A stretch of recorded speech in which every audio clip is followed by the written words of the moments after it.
Rome and Byzantium were the primary centers of Christianity in the first millennium.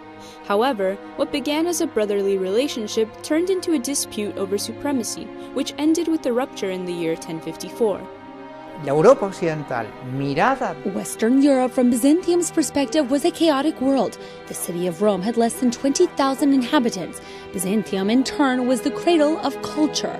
Historians say that in the Byzantine Empire, people would go to bakeries and discuss theology. The split was a result not of differing doctrines nor heresy. It was rather a consequence of cultural incompatibility between the two. The tipping point was the question of control. These were the years of the evangelization of the Bulgarians, and there were disputes between East and West about which jurisdiction newly converted Christians belonged to.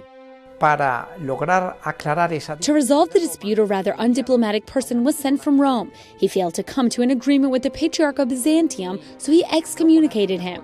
So the Patriarch of Constantinople convoked his synod and in turn excommunicated the Bishop of Rome. This episode marked an institutional split. Separation at the social level would come only 150 years later as the result of the Fourth Crusade. The objective was supposedly to free the Holy Land from the Muslims. However, while on their way, the Venetians sacked Constantinople, their adversary in the struggle for hegemony in the Mediterranean. The real schism between Rome and Constantinople took place in the year 1204 and not in 1054. The cause was entirely political. The Venetians did something that repeats itself throughout history. They defined themselves first as Venetians and then as Christians. They turned the faith into a second priority. Although the split was not due to doctrinal reasons, it did reinforce differences of opinion regarding the role of the successor of St. Peter in relation to the rest of the bishops. In the West, up until the Second Vatican Council, this role took on the status of a monarch. In the East, the Church was more collegial, despite being tied to civil authorities. Now we're taking another important step because we realize we begin to understand more profoundly the synodal structure of the Church. In the East, this structure had been the reality for many centuries.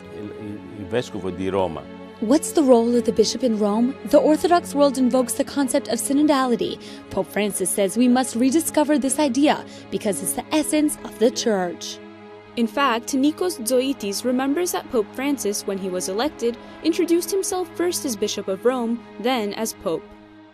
Voi sapete che il dovere del conclave era di dare un vescovo a Roma.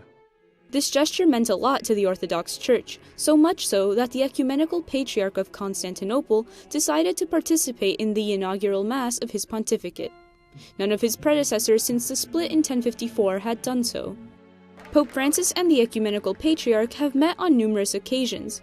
The next big step they could take together might be the celebration, in 2025, of 17 centuries since the First Ecumenical Council.